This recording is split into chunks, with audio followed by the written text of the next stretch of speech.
Thank you so much. Thank you.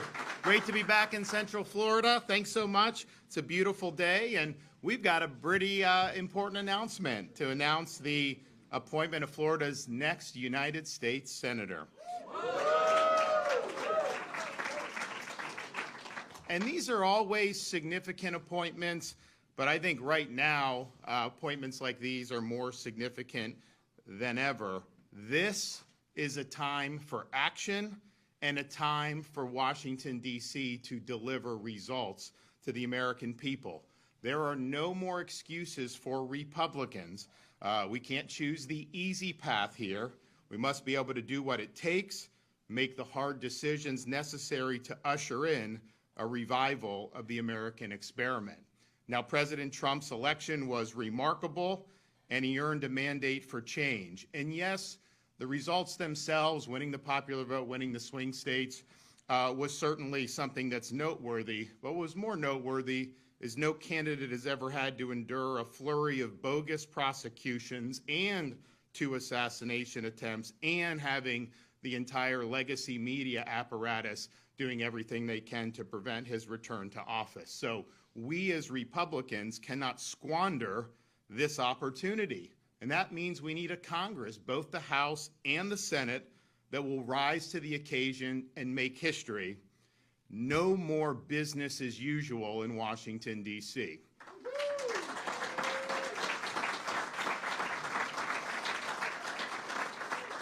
Now, of all the issues that the American people rendered a verdict on, there's perhaps no issue that's been more significant over these past 4 years than immigration and the open southern border. The American people do not want to have our borders opened. We are a sovereign nation, and we must control who comes into our country on the terms that we as Americans set. That means we not only need to support President Trump's agenda to secure and shut the border, but we also need to make sure that we're enforcing the laws inside the United States. We've called a special session of the Florida legislature because Florida is going to be working with the Trump administration to make sure our immigration laws are enforced. I don't want to see some illegal alien gang just be able to operate and then you only do anything once they've already committed serious crimes. Identify them and get them out of the country. We must make illegal immigration illegal once again.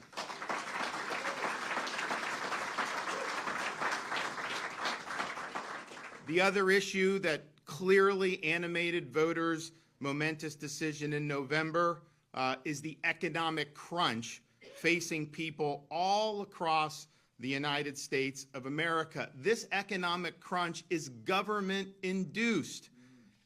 We are currently now, thanks to federal policies, locked in a vicious cycle of deficits, debt, money printing, and crushing inflation. We need Republicans in the Congress to stop this spending spree once and for all. Downsize the federal government, eliminate wasteful programs, abolish certain agencies, and empower the states to take over the functions that our founding fathers originally intended. Florida has shown that this can be done. We have cut taxes every year since I've been governor. I have had the opportunity to veto billions and billions of dollars in wasteful spending, and we have paid down 36% of the state's historical debt. From the 1840s to the present, we've paid down 36% just since 2019, and it's not an accident that because of those policies, since I took office in 2019, Florida leads the nation in economic growth amongst all 50 states. We've shown it can be done. They need to get it done. We also have a mandate as Republicans to restore our constitutional order. Our founding fathers never intended there to be a fourth branch of government, this sprawling administrative permanent bureaucracy. We cannot tolerate a massive concentration of power that is unaccountable to the American people. We must reconstitutionalize this federal government. We also understand the role that the courts, particularly Supreme Court justices, play in enforcing the Constitution, and particularly the constitutional limits on federal power. We need a senator that understands the important role that Senate plays in confirming Supreme Court appointments as well as lower courts. And the model for justices need to be justices like Clarence Thomas and Samuel Alito.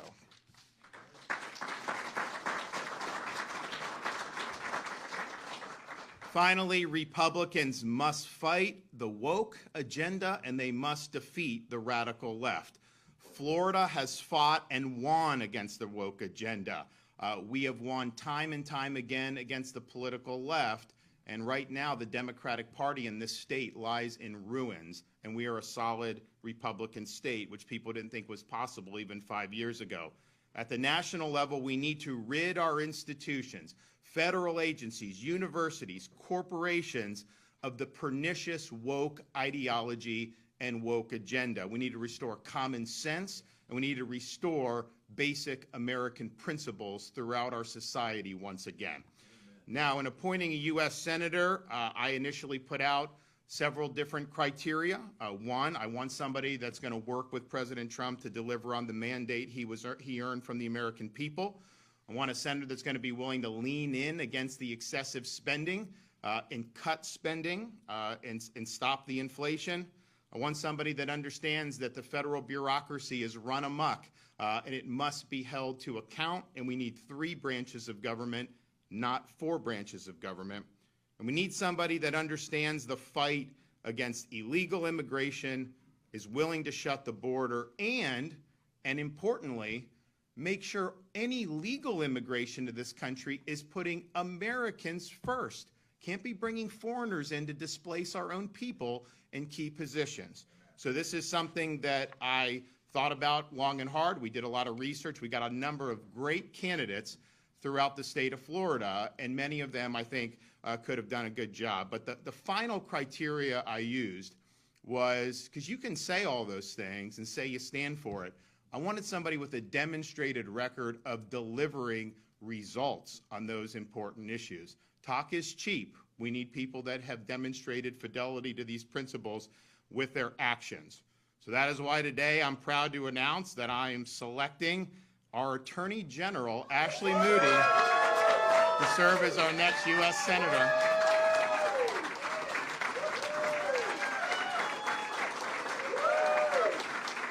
So, you want to sit down while I talk about you? So, many of you know her. She's obviously been on the ballot twice statewide and won big victories. She's honorably served our people as her time as Attorney General over these last 6 years. She's a 5th-generation native of Plant City, Florida, in the Tampa Bay area, and even was named queen of the famous Strawberry Festival back in her youth. She's a triple Gator graduate of the University of Florida. And she's built an impressive resume as a commercial litigator and as a federal prosecutor. When she was an assistant U.S. attorney here in the Middle District of Florida, she handled gun and fraud cases. Later, when she was in the Tampa Narcotics Division, she was recognized for her prosecutorial excellence by federal agencies. In 2007, she became Florida's youngest circuit court judge at the tender age of 31, where she championed initiatives for at-risk children and expanded access to legal representation for vulnerable Floridians. And that's all great, but really where the rubber hits the road is once you get an opportunity to serve statewide in the state of Florida and be the Attorney General, are you just biding your time, or are you making the most of it to deliver big things for the people that sent you there? And I'm happy to say we've had an Attorney General who has been somebody that has acted time and time again to support the values that we all share, whether that's illegal immigration, opioid and fentanyl crisis, human trafficking. She has stood strong time and time again.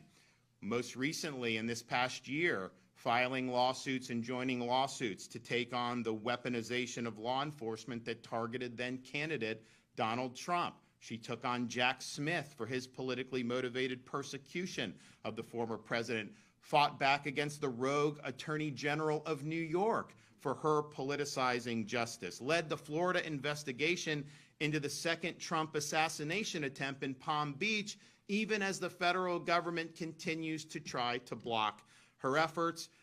She's been a national leader in fighting the Biden administration on many different fronts, including on immigration. She's not only filed more than a dozen separate lawsuits, but she's actually won against Biden with his reckless border policies. She's demanded appropriately the impeachment of Alexander Mayorkas and the designation of Mexican drug cartels as foreign terrorist organizations. In her role as AG, she has stood strong for law and order. She believes in putting criminals in jail, not releasing them back onto the street where they will offend again. She does not support soft on crime leftist prosecutors. In fact, we have removed prosecutors here in the state of Florida, and she has stood with us every step of the way, and we have won those lawsuits as a result of her efforts. She's also rejected DEI, ESG, gender ideology, and supported our efforts to ensure Florida's education is free from impositions of the radical left.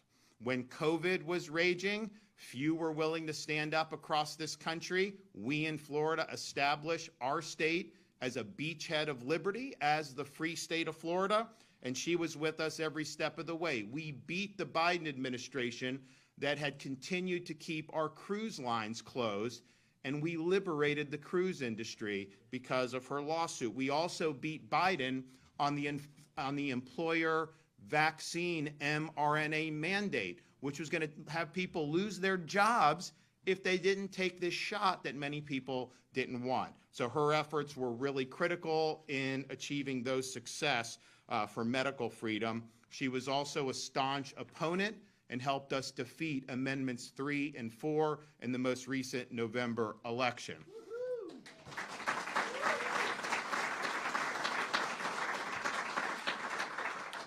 She sued in the Supreme Court against Harvard's race-based affirmative action discrimination admission process. She sued Biden administration to prevent brutal transgender surgeries on these minor kids.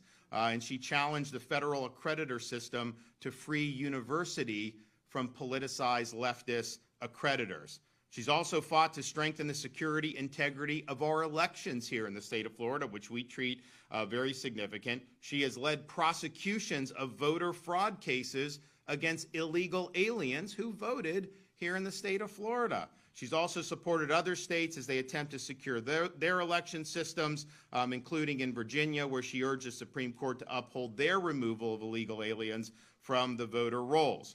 When it was revealed that FEMA aid workers under President Biden discriminated against Trump supporters who were impacted by last year's hurricanes here in Florida, she filed a federal civil rights lawsuit against those who were responsible, and Florida still remains the first and only state to hold these people accountable for their political discrimination.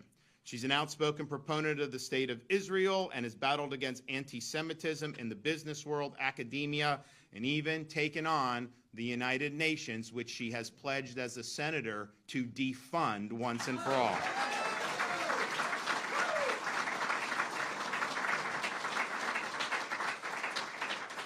She has fought against overreaching federal agencies like the ATF, the EPA, and the FDA to protect the rights of law-abiding Americans and to prevent bureaucratic entities from encroaching on our God-given freedoms.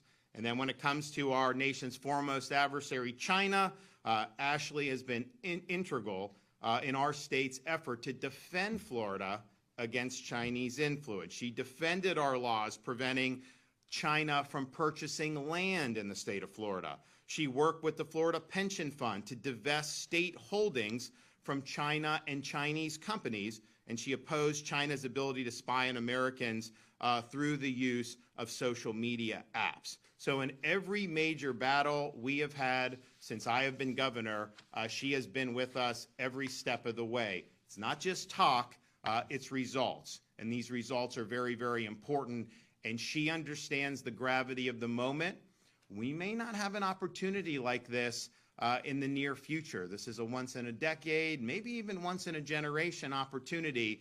in this current Congress is ultimately going to determine whether we do usher in that revival of the American experiment, or is it just going to be status quo, passing the buck, and nothing ever changes? So